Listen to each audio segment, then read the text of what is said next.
بے نمازی برابر بے نمازی ہو رہے ہیں، نشہ کرنے والے برابر نشہ کر رہے ہیں، بے پردگی کرنے والی عورتیں بے پردگی کر رہی ہیں۔ اب تو حالات یہ ہے کہ مسجد کی زمینوں پر ناجائز قبضہ ہو رہا ہے، قبرستان کی زمینوں پر ناجائز قبضہ ہو رہا ہے۔ ہم حکومتوں کو کیا بولیں گے، ہم پرشاسن کو کیا بولیں گے؟ آج اپنی وقف کی ہوئی زمین کو بھی مسلمان خود ہڑپ لیں گے۔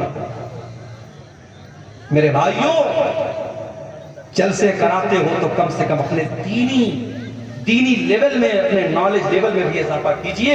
حضرت عائشہ چاشت کی نماز پڑھ رہی تھی۔ چاشت کی نماز کب پڑھی جاتی ہے؟ مسئلہ یاد رکھیے، چاشت کی نماز پڑھنے کا دو ٹائم ہے۔ ایک تو سورج نکلنے کے 15-20 منٹ کے بعد، جب سورج ایک نیزہ بلند ہو جاتا ہے، اس ٹائم بھی چاشت کی نماز پڑھ سکتے ہیں۔ اور دوسرا ٹائم تھوڑا اور لیٹ، جب تھوڑی سورج کی تپش اور بڑھ جائے اور وہ ٹائم ایسا آ جائے کہ اونٹ کے بچے اگر دھوپ میں کھڑے ہیں تو ان کا پیر دھوپ سے جلنے لگے، آپ کہہ سکتے ہیں 8 بجے 9 بجے کے قریب کا جو ٹائم ہوتا ہے وہ بھی چاشت کا ٹائم ہوتا ہے۔ چاشت کی نماز 2 رکعت بھی پڑھ سکتے ہیں، 4 رکعت بھی پڑھ سکتے ہیں۔ چاشت کی نماز کی بڑی فضیلت ہے۔ چاشت کی نماز اگر آپ پڑھیں گے 2 رکعت نماز، تو اللہ کے نبی فرماتے ہیں کہ آپ کے بدن کے ہر جوڑ کی طرف سے صدقہ ہو جائے۔ آپ غریب ہیں، صدقہ نہیں کر سکتے، دان نہیں کر سکتے، 2 رکعت آپ چاشت کی نماز پڑھ لیجئے، آپ کے بدن میں جتنے جوڑ ہیں، جتنی ہڈیاں ہیں، ہر ہڈی اور ہر جوڑ کی طرف سے اللہ تعالیٰ صدقہ اور دان آپ کا قبول کر لے گا۔ یہ بڑی فضیلت ہے نماز کی۔ حضرت عائشہ یہ نماز پڑھ رہی ہیں، حضرت عائشہ یہ نماز پڑھ رہی ہیں۔ ان کے بھائی کا بیٹا یعنی ان کا بھتیجا وہ ان سے ملنے کے لیے آیا، جس کا نام قاسم بن محمد تھا۔ اس نے دیکھا میری پھوپھی جان نماز پڑھ رہی ہیں، اس نے دیکھا کہ پھوپھی جان نماز پڑھ رہی ہیں اور سورہ طور کی تلاوت کر رہی ہیں، اور سورہ طور کی یہ آیت حضرت عائشہ کی زبان پر جاری ہے۔ سورہ طور میں اللہ فرماتا ہے جب جنتی جنت میں جائیں گے تو کہیں گے وَمَنَّ اللَّهُ عَلَيْنَا وَوَقَانَا عَذَابَ السَّمُومِ، اللہ نے ہم جنتیوں پر بہت بڑا احسان کیا کہ اللہ نے ہم کو جہنم کی آگ سے بچا لیا۔ حضرت عائشہ اسی آیت کو پڑھ رہی ہیں اور روتی چلی جا رہی ہیں۔ ان کے دل میں یہ خیال ہے کہ اے اللہ، کاش تو عائشہ کو بھی اپنے ان خوش نصیب بندوں میں شامل کر دے۔ ان کے بھتیجے قاسم بن محمد کہتے ہیں میں نے دیکھا کہ پھوپھی جان سورہ طور کی یہ آیت پڑھ رہی ہیں اور رو رہی ہیں، میں وہاں سے مارکیٹ چلا گیا، میں وہاں سے بازار چلا گیا، میں نے اپنا سودا سلب لیا اور بہت دیر کے بعد میں واپس آیا۔ میں نے کیا دیکھا؟ میں نے دیکھا کہ میری پھوپھی جان اسی حالت میں کھڑی ہیں اور اسی آیت کو ریپیٹ کر رہی ہیں اور رو رہی ہیں اور پڑھ رہی ہیں وَمَنَّ اللَّهُ عَلَيْنَا وَوَقَانَا عَذَابَ السَّمُومِ۔ یہ تھی نبی کی بیوی جو قرآن کو پڑھتے ہوئے رو رہی ہیں، قرآن ان کے دلوں پر اثر کرتا تھا۔ آج تو ہم کٹھور دل کے لوگ قبرستان میں مردے کو دفنانے جاتے ہیں، وہاں پر بھی ہا ہا کرتے ہنستے رہتے ہیں۔ قبرستان میں کھڑے ہو کر کے ہم دنیا کی باتیں کرتے ہیں، پالیٹکس کی باتیں کرتے ہیں، راجنیتی کی باتیں کرتے ہیں، جبکہ اللہ کے پیارے نبی جب قبرستان جایا کرتے تھے، انصاری صحابی کا جنازہ ہے، جنازے کو قبر میں اتارا جا رہا ہے، اللہ کے نبی قبر کے کنارے بیٹھے ہوئے اور آپ کے صحابہ بھی آپ کے آس پاس بیٹھے ہوئے ہیں۔ آپ نے قبر کو دیکھا اور قبر میں اپنے صحابی کی لاش کو اترتے ہوئے دیکھا، اللہ کے نبی رونے لگے، فبکا، آپ کی آنکھوں سے آنسو بہنے لگے اور آپ بھی رونے لگے اور آپ کے آس پاس جتنے صحابہ تھے وہ سب رونے لگے، اور اللہ کے نبی اپنے صحابہ سے کہنے لگے لِمِثْلِ هَذَا فَأَعِدُّوا يَا إِخْوَانِي، اے میرے بھائیو، اے میرے صحابہ، اس قبر کی تیاری کرو، یہاں تم سب کو آنا ہے۔ بنارس سے ایک مرتبہ میں ایک پروگرام میں جا رہا تھا، تقریباً 150-200 کلومیٹر دور ایک جگہ پڑتی ہے شاہ گنج، میں وہاں پروگرام میں جا رہا تھا۔ ہمارے ایک ساتھی تھے، کار چلا رہے، راستے میں ایک جنگل آیا، اچانک ان کی ہیڈ لائٹ نے کام کرنا بند کر دیا، جنگل کے بیچ میں ہیڈ لائٹ نے کام کرنا بند کر دیا، خوب اندھیرا، جنگل کے بیچ میں کار کھڑی ہے، ہم کار کے اندر ہیں، اے سی چل رہی ہے، لیکن لائٹ بند ہو گئی، اندھیرا ہو گیا تو ہمارے دل اور دماغ میں ڈر کی ایک لہر دوڑ گئی۔ غور کرو میرے پیارے بھائیوں، ہم قبر کے اندر جب جائیں گے، ہمارے ماں باپ ہم کو دفنانے کے بعد، ہمارے بچے ہم کو دفنانے کے بعد، ہمارے رشتہ دار ہم کو دفنانے کے بعد مٹی اپنے ہاتھ سے جھاڑ کر کے چلے جائیں گے، منکر نکیر آئیں گے۔ اس قبر کی تاریکی میں ہمارے پاس کوئی موبائل کا ٹارچ نہیں ہوگا جس کو ہم جلا سکیں، کوئی اے سی اور کولر نہیں ہوگا جس کی ہوا کھا سکیں۔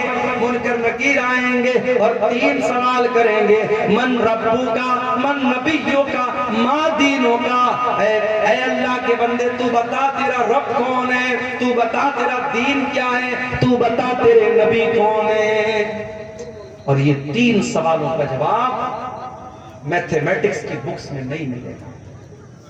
ان تینوں سوالوں کا جواب وگیان اور سائنس کی کتابوں میں نہیں ملے گا۔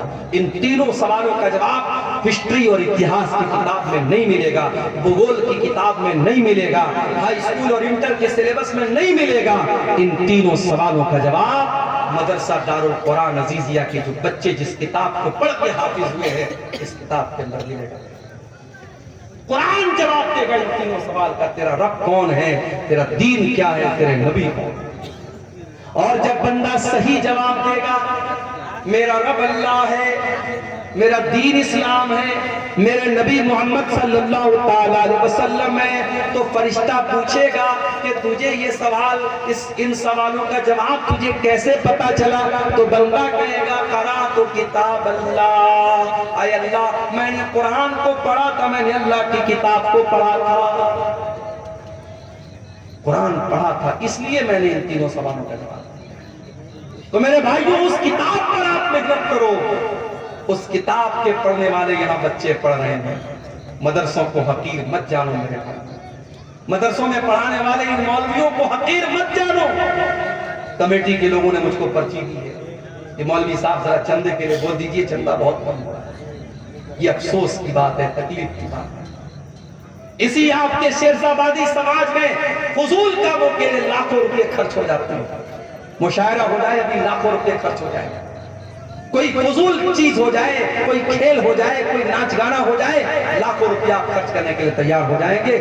اس سال بھر کے مدرسے کا بجٹ آپ کے اس چندے سے چلتا ہے، اور آج اگر جلسے والوں کو اردو بھاشی مقرر سے یہ کہنا پڑے کہ چندہ کم ہوا ہے، آپ تعاون کی اپیل کیجئے، تو یہ ہمارے اور آپ کے لیے چلو بھر پانی میں ڈوب مرنے کا مقام ہے۔ میں تو یہی کہہ سکتا ہوں، انورودھ کر سکتا ہوں، نویدن کر سکتا ہوں، گزارش کر سکتا ہوں کہ بھائی یہ مدرسے کے بچے ہیں، قرآن پڑھنے پڑھانے والے بچے ہیں، جو ہو سکے دل کھول کے تعاون کرو۔ اپنی ماں بہنوں سے کہوں گا کہ جانا تو اس ادارے کا بھرپور تعاون کر کے جانا کہ اسی مقصد کے لیے جلسہ ہوا۔ اور آپ کو ایک بات بتاؤں، میں میرے نبی کی سنت آپ کو بتا رہا ہوں، میرے نبی نے اپنی فیملی کی ضرورت کو قربان کر کے اپنے مدرسے کے اسٹوڈنٹ کی ضرورت کو پہلے پورا کیا۔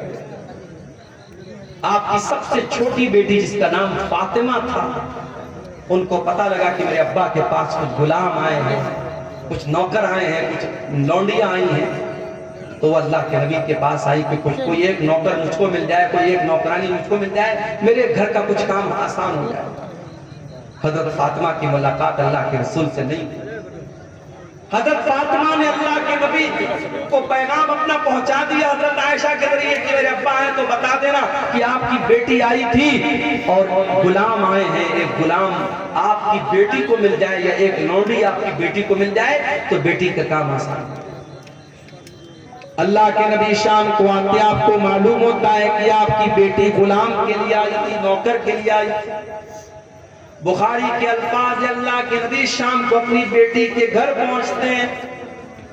حضرت علی کہتے ہیں ہم دونوں میاں بیوی بستر پر بیٹھے ہوئے تھے، اللہ کے نبی آتے ہیں، دروازہ کھٹکھٹاتے ہیں، اندر آتے ہیں اور بستر پہ آ کر کے اپنی بیٹی اور داماد کے بغل میں بیٹھ جاتے ہیں اور اللہ کے نبی اپنی بیٹی سے کہتے ہیں اے میری بچی مجھے پتا چلا کہ تو غلام لینے کے لیے میرے پاس آئی تھی، تو لونڈی لینے کے لیے میرے پاس آئی تھی، اے میری بچی ابھی تو میرے مدرسے کی جو طلبہ ہیں، جو اصحاب صفہ ہیں، جو دین حاصل کرنے کے لیے جو میرے قریب صحابہ مسجد میں رہتے ہیں، اے میری بچی ان کے کھانے کا انتظام نہیں ہے، ان کے جینے کا انتظام نہیں ہے، اے میری بچی ان غلاموں کو بیچ کر کے پہلے میں ان کا انتظام کروں گا، اس کے بعد میں دیکھوں گا میری بیٹی کو کیا ضرورت ہے۔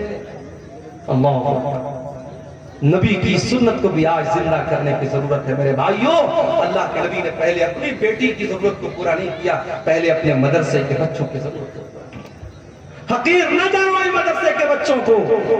اللہ کے نبی فرماتے خیرکم من تعلم القرآن وعلمہ، تم میں سب سے بہترین انسان وہ ہے جو قرآن کو سیکھتا ہے، جو قرآن کو سکھاتا ہے، جو قرآن کا ٹیچر ہے، جو قرآن کا اسٹوڈنٹ ہے، اس سے بہترین کوئی انسان نہیں ہے۔